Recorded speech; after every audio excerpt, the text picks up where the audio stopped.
Bwana Yesu asifiwe, mpenzi mtazamaji wangu wa Gospel Shine. Napenda kukaribisha sana katika chaneli yetu.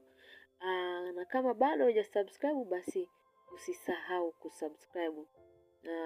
Siku ya leo nakuletea somo linalosema faida za kuomba usiku kabla hujalala. Faida za kuomba usiku kabla hujalala. Kuna faida nyingi sana pale unapokuwa unaomba usiku kabla hujalala. Kwa hiyo kaa nami kuanzia mwanzo mpaka mwisho ili niweze kukutajia faida hizo. Faida ya kwanza kabisa, unapokuwa unaomba usiku unapata tulizo la moyo, lakini pia akili. Unapokuwa unafanya maombi basi unakuwa unapata tulizo la moyo, lakini pia tulizo la akili yako. Kuomba kuna kusaidia wewe kuachilia mawazo mazito, lakini pia wasiwasi na msongo wa mawazo wa siku nzima, lakini pia unalala ukiwa na amani yako kabisa. Kwamba unakuta katika mchana, katika pirika zako ulikutana na vitu vingi, vingine vilikukaraisha moyo, vingine vilichosha akili yako, lakini sasa inapofika usiku unapoomba basi wewe unakuwa yale maombi yanakusaidia kwamba unakuwa unaachilia yale mawazo mazito, lakini pia ule wasiwasi, msongo wa mawazo unakuachilia na unakuwa mtu ambaye unalala kwa amani. Na tukisoma katika kile kitabu cha Wafilipi ile sura ya 4 mstari wa 6 hadi wa 7, neno la Bwana linasema, msijisumbue kwa neno lolote, bali katika kila neno kwa kusali na kuomba pamoja na kushukuru, na haja zenu na zijulikane na Mungu, na amani ya Mungu itawahifadhi mioyoni mwenu. Kwamba unapokuwa unaomba yale maombi ya usiku basi unapata tulizo la akili, lakini pia tulizo la moyo. Lakini pia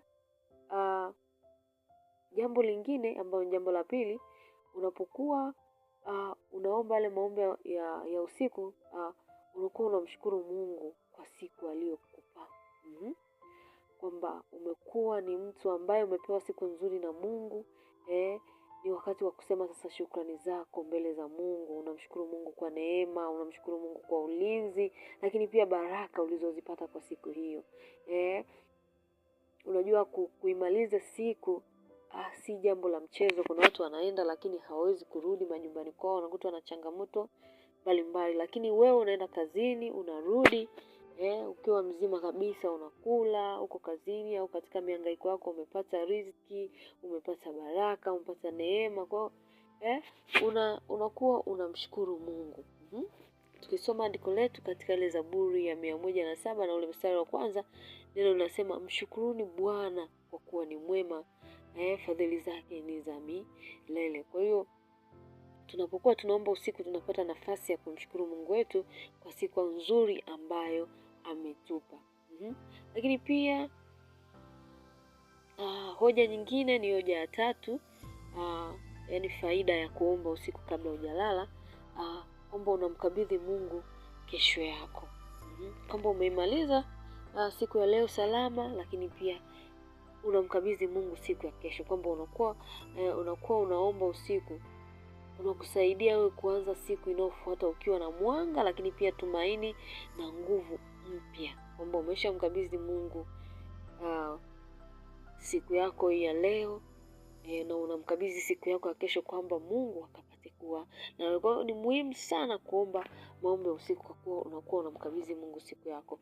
Tukisoma andiko letu katika kile kitabu cha Methali sura ya 16 na ule mstari wa 3, neno la Bwana linasema, mkabidhini Bwana kazi zako, mkabidhi Bwana kazi zako na mawazo yako yatathibitika. Kwamba kumbe tunatakiwa tumkabidhi Mungu kazi zetu, lakini pia tuweze kumkabidhi mawazo yetu na kila kitu chetu. Kwa hiyo unapokuwa unaomba usiku basi unapata wasaa wa kuweza kumkabidhi Mungu kesho yako, kwamba Mungu atailinda na ataisimamia. Lakini jambo la 4, unapokuwa unaomba maombi ya usiku inakuwa ni rahisi wa kusamehe na kuachilia. Kabla hujalala ni wakati mzuri wa kusamehe watu. lakini pia wale waliokuudhi, wale waliokukera, wale waliofanya moyo wako kanyong'onyea, ni wakati mzuri.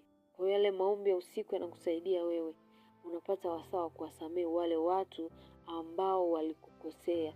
Hii inakufanya unakuwa huru na unalala ukiwa una amani yako kabisa. Kwa unapokuwa una maombi ya usiku, hakikisha unaomba na kusamehe na kuachilia, kwa sababu huwezi kwenda mbele za Mungu ukiwa umeshikilia watu moyoni. Unatakiwa unasamehe na unaachilia. Hili inakusaidia wewe unakuwa una amani kabisa. Unalala ukiwa na amani na unaamka ukiwa mtu mpya kabisa, sio yule ambaye alibeba vitu moyoni. Ukisoma andiko letu katika ile wa Thesalonike sura ya 3 ule mstari wa 13, neno unasema msichukiane lakini sameheaneni. Kwa unapokuwa na maombi ya usiku yanakusaidia wewe kuweza kusamehe watu wengine. Hatutakiwi kubeba watu mioyoni mwetu. Lakini pia unapokuwa unafanya maombi ya usiku, basi inakusaidia kuleta au kukuweka karibu zaidi na Mungu. Unakuwa upo karibu na Mungu. Usiku ni wakati wa utulivu, lakini pia ni rahisi kusikia sauti ya Mungu na kutafakari matendo yake. Unapokuwa unaomba maombi ya usiku kabla hujalala, yanakuleta karibu zaidi na Mungu wako. Tukisoma katika ile Zaburi ya 63 na ule mstari wa 6, anasema ninakukumbuka kitandani mwangu na kuwaza wakati wa vigia vya usiku. Kwamba unapokuwa unaomba, basi Mungu anakuwa yupo karibu na wewe, lakini pia ni wakati ambao una utulivu na unaweza ukasikia sauti ya Mungu. Lakini pia jambo lingine ambalo ni jambo la mwisho, jambo la 6, unapokuwa na maombi ya Mungu unapata ulinzi wa kiroho, lakini pia ulinzi wa kimwili. Unapokuwa unaomba maombi ya usiku, kumbuka kwamba unamkabidhi Mungu siku yako. Mungu anaweza kukupa ulinzi wa kimwili, lakini pia wa kiroho. Lakini pia maombi ya usiku ni ngao dhidi ya hofu, majaribu na mashambulizi ya kiroho, kwamba usiku unakuwa na mambo mengi. Sasa unapokuwa unafanya yale maombi ya usiku, unapokuwa unaomba usiku, basi unakuwa unapata kinga kutoka kwa Mungu, na kinga hiyo unapata dhidi ya hofu ya majaribu na mashambulizi ya kiroho, lakini pia mashambulizi ya kimwili, kwamba Mungu aweze kukinga na mashambulizi mbalimbali. Kuna majanga yanatokea usiku, labda nyumba zinabomoka, moto unawaka, tunalala, na sababu tunapolala tunakuwa hatujielewi, tunakuwa tumelala fofofo, lakini ulinzi wa Mungu haujawahi kutuacha. Kwa ni muhimu sana kuweza kuomba usiku ili tuweze kupata ulinzi wa kimungu. Na tukisoma katika ile Zaburi ya 23 na ule mstari wa 4, neno la Bwana linasema Bwana ni ulinzi wangu, sitahofu mabaya. Kwa hiyo unapomkabidhi Mungu siku yako, basi unakuwa unalindwa usiku kucha dhidi ya hatari zote za kimwili, lakini pia hatari za kiroho.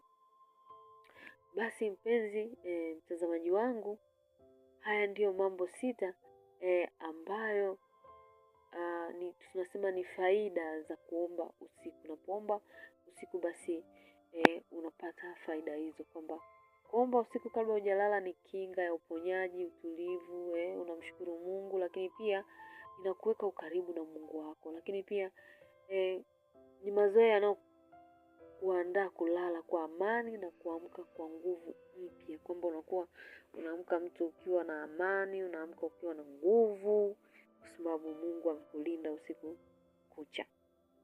Basi nipende kukaribisha sana katika channel yetu, na kama bado hujasubscribe, basi usisahau kusubscribe. Asante, mpaka wakati mwingine.